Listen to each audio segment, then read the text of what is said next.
Hey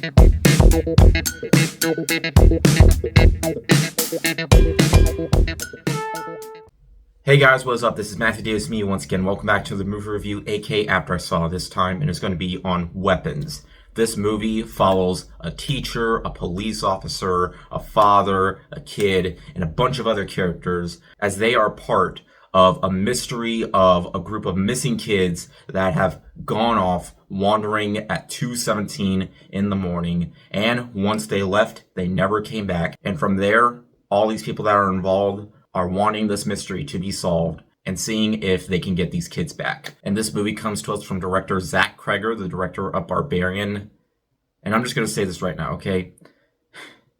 Why is there no physical version of this movie? Why is there no Blu-ray release or at least DVD release? Because I do not want to have to watch this movie again from streaming. I want that movie on my shelf. It was so good. There's no excuse why the movie went into theaters. I reviewed that movie. It was in theaters. Why is there no physical edition? It makes absolutely no sense. There are movies that need it. I feel like every single movie at least needs to have a physical edition. Because, come on, not everybody can afford streaming services, you know? And I hope to God they at least give this a physical release. Because, wow. I absolutely love Barbarian, but there's a part of me that may love this movie a little bit more. It definitely has kind of that same vibe as Barbarian a little bit.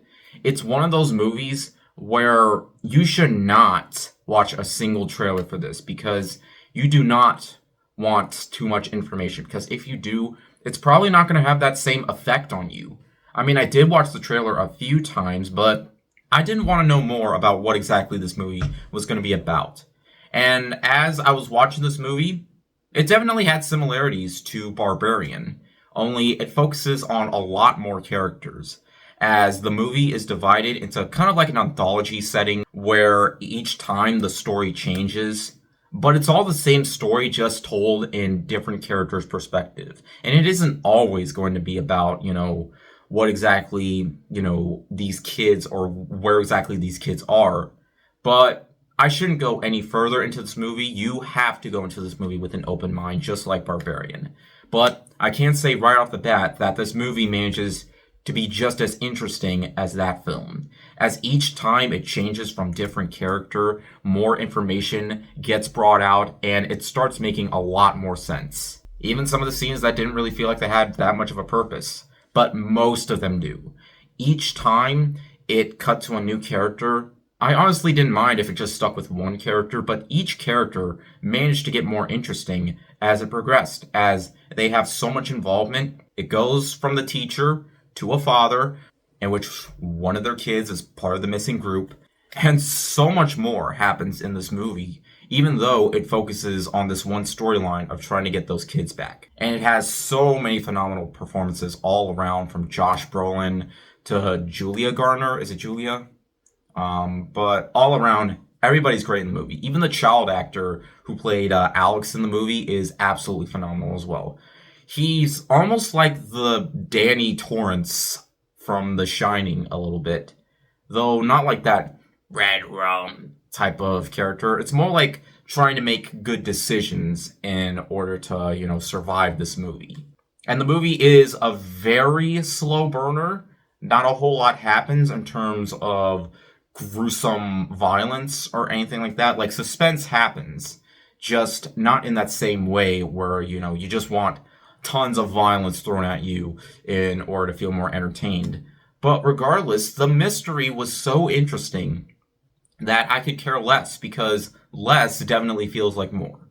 And director Zach Cregger knows exactly what to bring in when it comes to suspense and mystery, and with this film, he really nailed it. It's over 2 hours long, much longer than Barbarian, but it just felt like it was going on super fast because I was invested with this story and wanted to know where exactly it would lead, because I was hoping it would lead to an ultimate climax, and it did.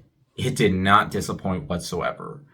I just knew right off the bat that Barbarian was just going to be the beginning, because it's one of those rare occasions where a director can make a movie that can even surpass the original. And that's saying something because Barbarian was my favorite horror movie of 2022. And while I would still say for 2025, it's still Sinners just due to the fact that that was a film that combined multiple different genres. But if we're looking at a movie that's straight on horror, this would definitely possibly take the cake. And I don't really have too many complaints about it. I guess there are some minor bits of humor that didn't always fit in, but it's not always going for that. There are also a few jump scares, though neither of the jump scares really felt cheap. Although there is this one brief dream sequence that was all like, oh, come on. Did you really have to do that?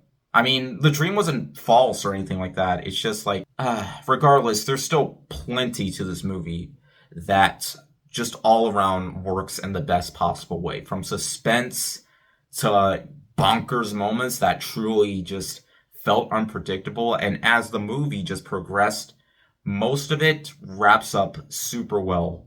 And by the end of it, yeah, I was just all like, okay, this man knows what he's doing. I definitely trust this man, and I want to see him do a lot more in the future. In the end, guys, Weapons didn't disappoint.